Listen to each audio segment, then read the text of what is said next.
So Remington, can you tell everyone what we're going to be making today? Go ahead, tell them.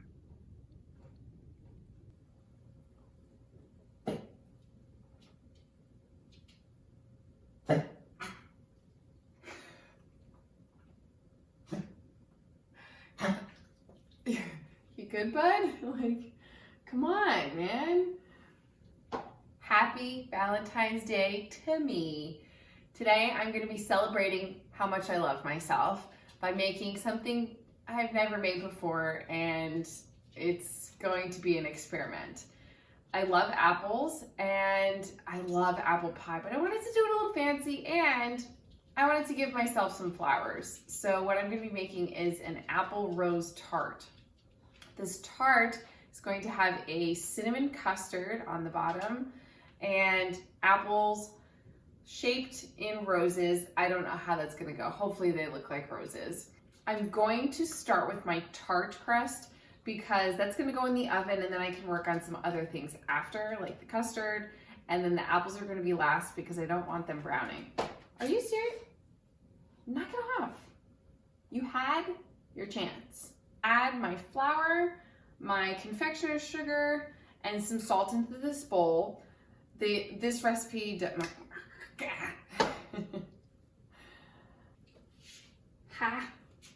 So I've combined my flour, my confectioner's sugar, and salt. And now what I'm gonna do is I'm gonna add my butter that I've frozen, then grated with the cheese grater, and then kept it in the freezer while I was waiting.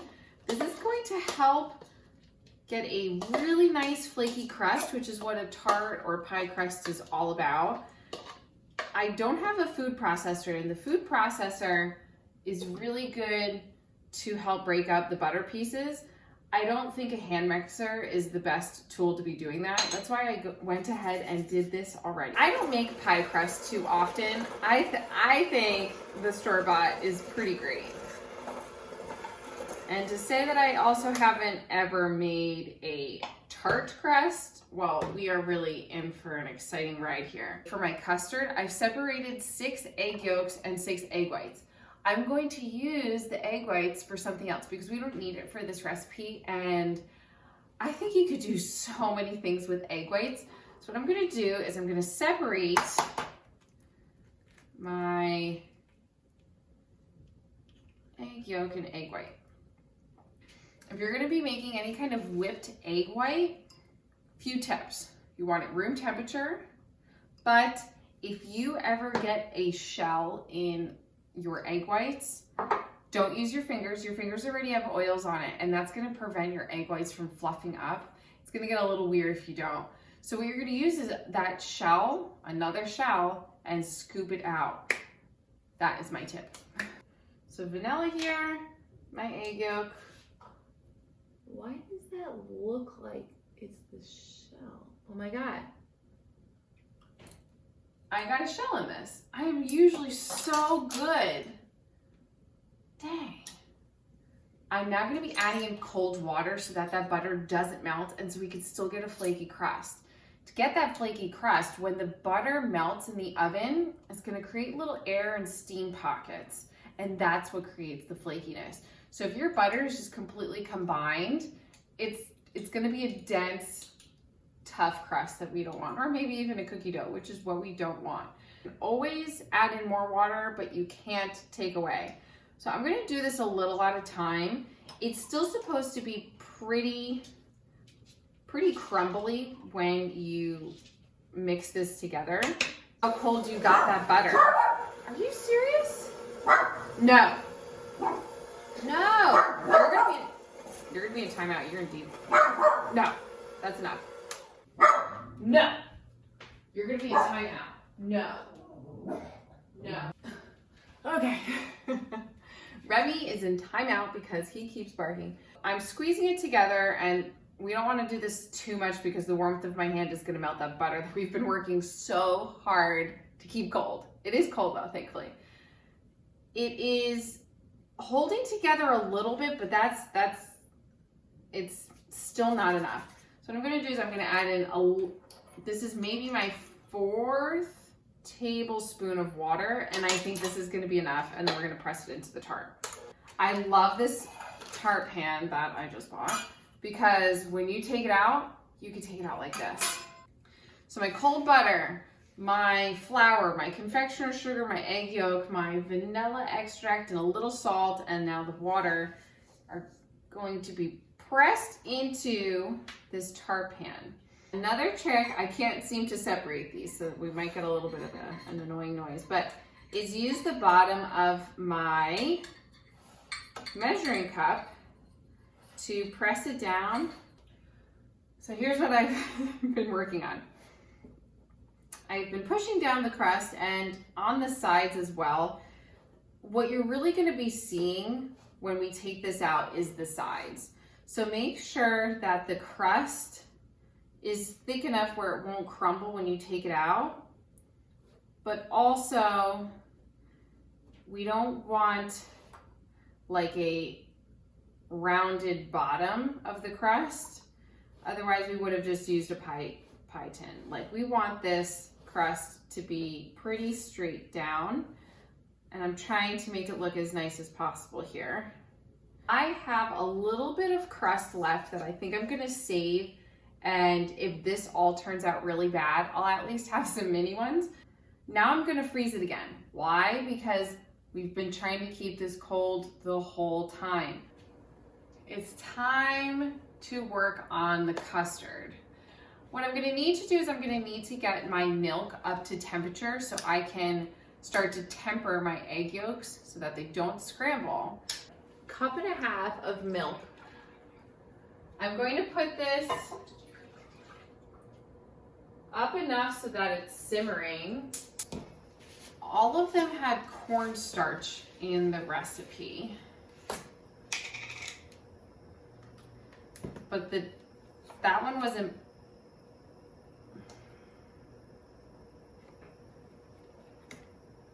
I didn't see that coming.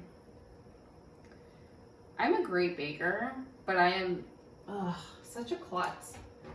I'm gonna be using cinnamon today. I didn't see a recipe. I mean, I probably could have searched cinnamon custard and I could have found something. I have my 6 egg yolks in a bowl. I'm going to add in my flavorings except my vanilla until the end. Because this custard is going to get cooked over the stovetop once I've tempered the eggs, it may lose its flavor a little bit, so I'm going to add it in at the end so it stays nice and bright. Oh God.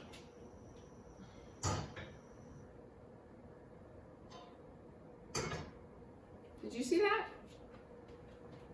You may not see how well it's going to set up until a few hours later, but I'm going to start with just 2 tablespoons. Okay, cinnamon, egg yolks, cornstarch, and salt are in here.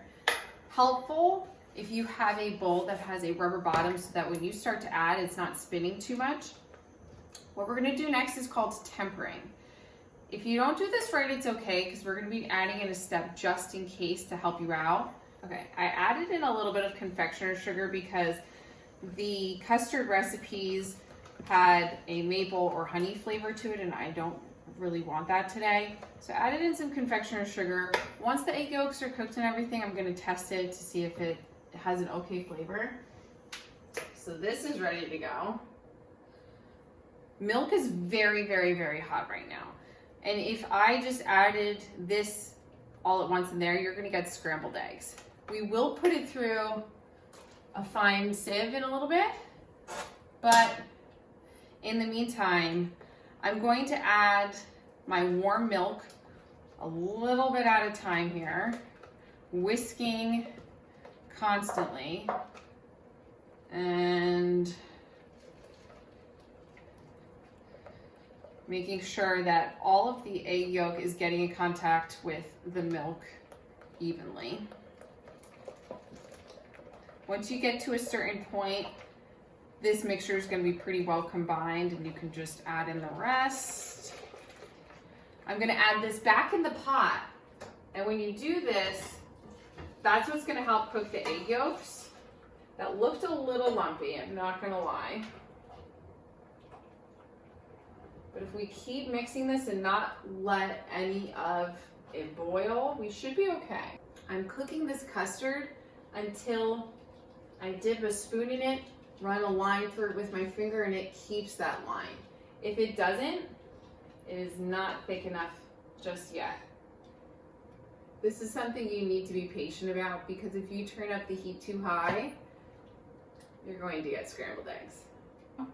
But I cranked this up a little bit too high because I was impatient, and the bottom is getting a little scrambled. All right, adding in my vanilla, my cinnamon's in there. And what I'll do is I'll put it through. You want a fine strainer here. And I'm going to put it in a bowl. I could tell that it is lumpy, but hey, not too bad. Okay, here we go. Let's see how bad it really is. So if it was too thick, it wouldn't be going through this at all, and you'd be having some problems. Good thing we're putting it through this strainer. Definitely some lumps. That was me being impatient. Wow, this is absolutely scrambled eggs. I'm making this up as I go. Clearly, I've added my cinnamon at my own risk, and my sugar at my own risk, and my cornstarch at my own risk.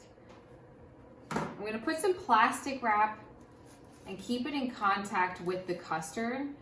By doing this, you're not gonna get a skin that's gonna form on top of the custard, and then you'd have to be scooping out skin. I'm gonna put this in the fridge for as long as I'm gonna be able to wait for it.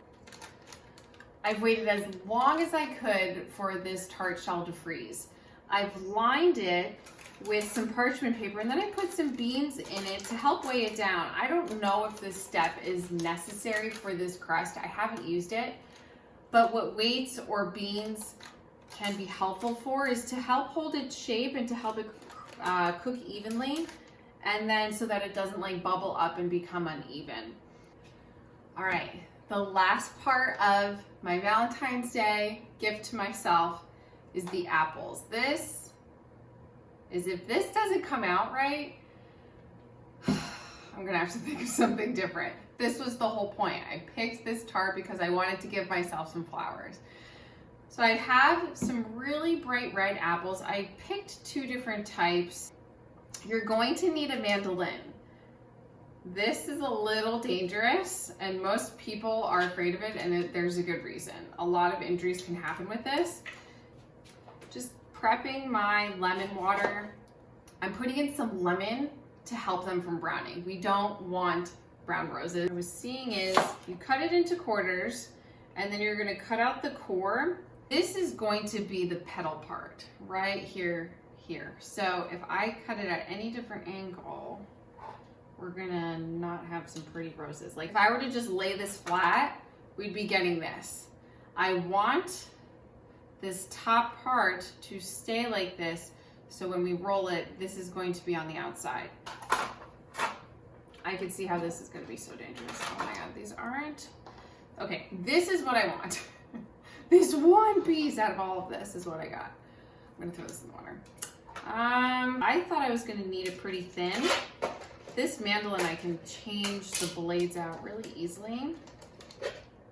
Kind of. And this seemed pretty thick, so I wasn't gonna use it originally.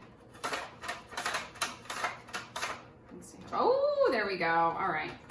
And what I was worried about was when we put in these little prongs from the mandolin holder, it's gonna put these little indents, and I really didn't want that. Okay, this is, okay, maybe a little too thick. Thank God I have long nails, because that would have, okay, this is too thick. Dang it. I am absolutely going to lose a finger. God, this is so dangerous. Just do the whole apple. Goodness gracious. Yeah, this, okay. This might be the safer route. Is what I'll do is slice them up into big planks and then just cut out the core on each side. So here's what I mean by that. So, okay. This is probably the safest way. See, if it wasn't for me, you would have lost a finger already. And if it wasn't for my nails, I would have lost 2 fingers already. I'll deal with cutting them in a little bit. I do want, come on. I should have pulled it out the other way, but I was like, no, I could do it. Can I get one more out of this? Heck yeah, I did. Like, what is that? That's plastic from something. What did I just slice off? Oh, I see. See, this is cutting through plastic. This is why you need to use the guard. It's not looking how I want it to look. Mandolin must be at an angle, just to help gravity help me. And you must go all the way through. Nice. I want to go fast with this, but it's not going to go fast. No, I mean, I'm not going to go fast. Okay, that's what we're going to do. It only took me 3 apples to figure that out.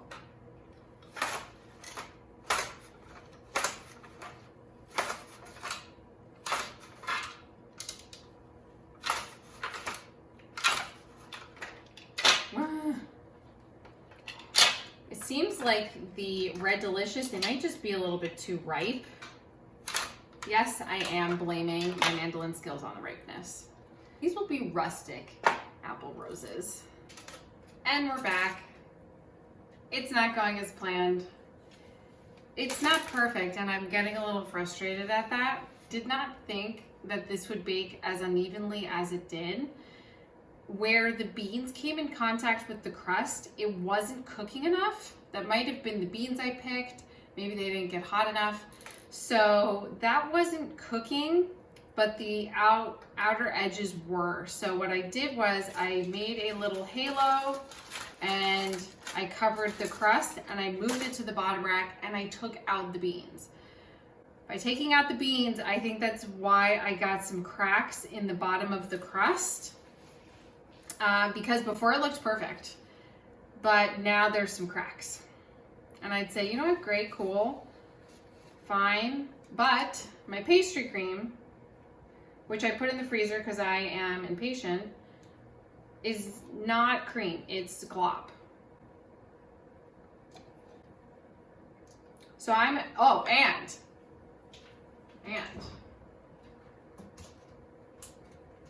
my apples have started to turn brown.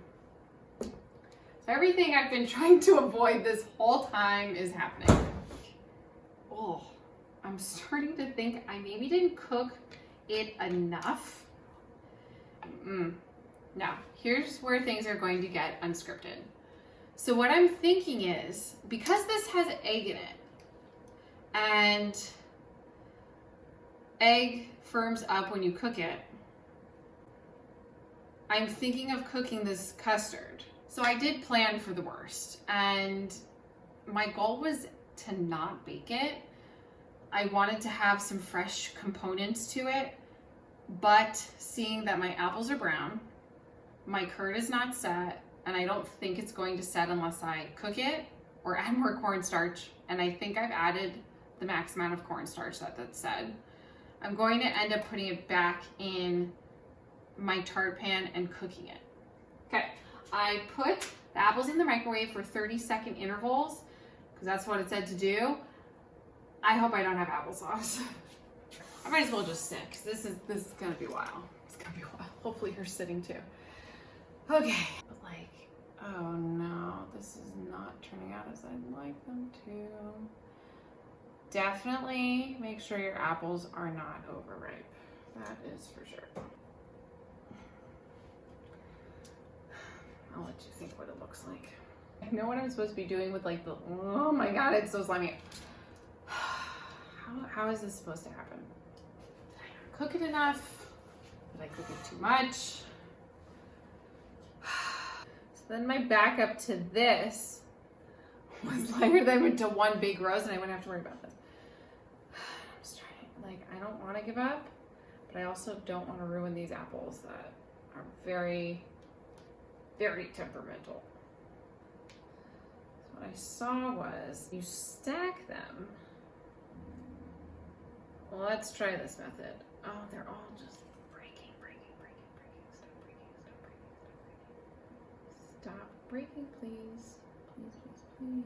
Stop breaking. Stop breaking.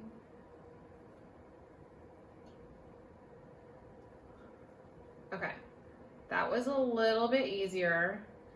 I don't know if I have, like, my apples are just so stiff. Come on, man. Okay, I have one. This was my I think they need to be a little softer. They're still just being wonky. I put them back in the microwave. They were just, I mean, I hoping this would solve the problem, but they're just so stiff that they would start to like break apart. I need like a toothpick. These are not looking like roses, FYI. It's not working. It's not working. I've tried. I want flowers. So instead I'm going to just do one big flower. This was my plan D. This is what happens when I haven't tried a recipe before. But usually the first try doesn't usually go well. Except for macarons. I nailed it on the first try. Why can't I do this? So all of the parts that I thought would be bad are bad, but I had backup plans. This I can do. This I can absolutely do. I'm going to start from the outside, work my way in with my apples, and we'll get going.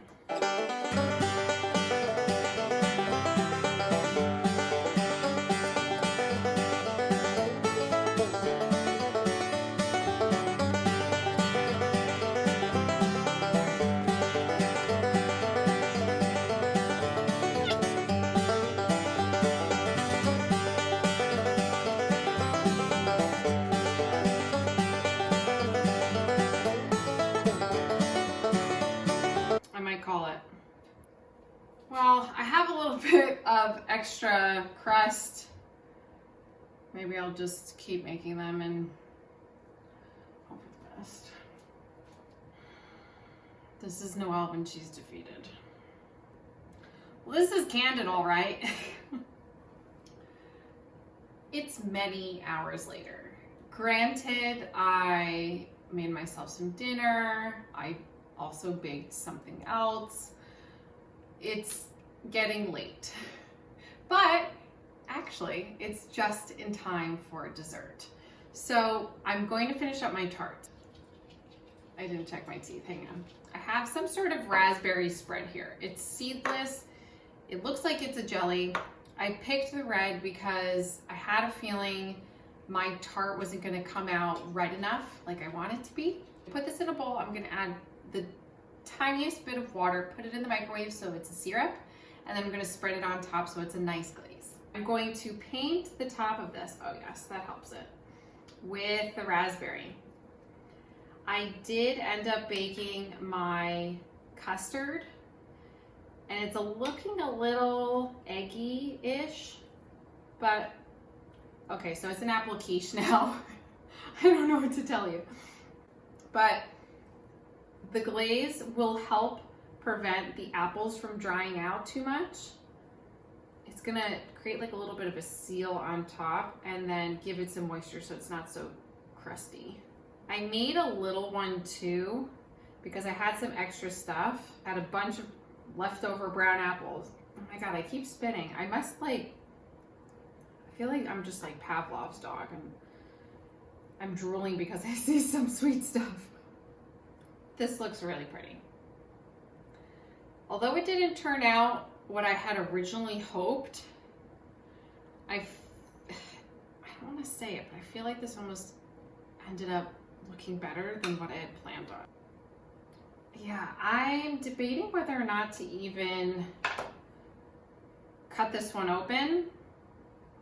I think I'm going to eat the little one for myself. Okay. But I will sprinkle a little bit around. That is pretty. And then on my personal tart. Oh yes, so pretty. And in the midst of all of this, I burnt myself. So it's been a fun day. It's been a pretty fun day. Okay, wow, look at this. Look at this. Isn't this so pretty? See? Isn't that so pretty? I saved some ice cream that I had last night. I'm gonna sit down because I've been working hard. Okay, ice cream's good. I approved the ice cream.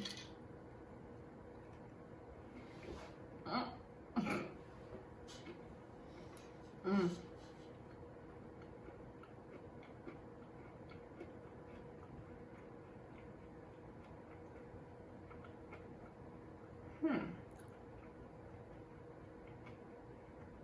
I think I made a tart. I think I did it. The custard stayed slightly custardy.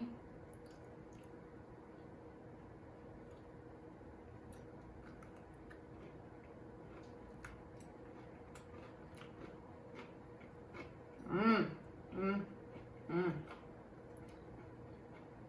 Mm-hmm.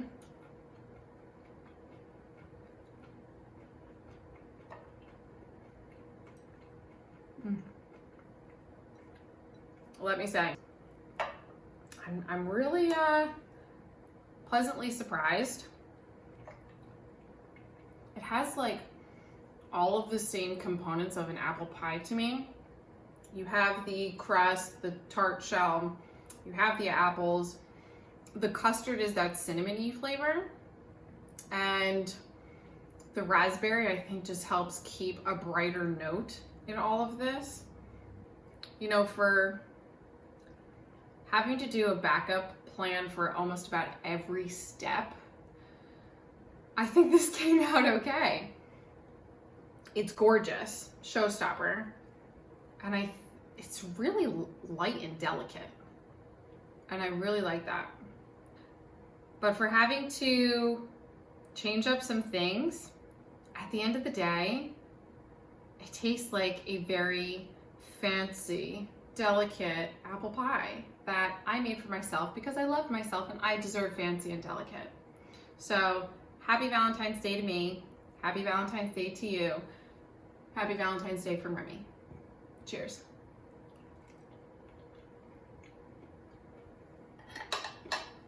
I approve.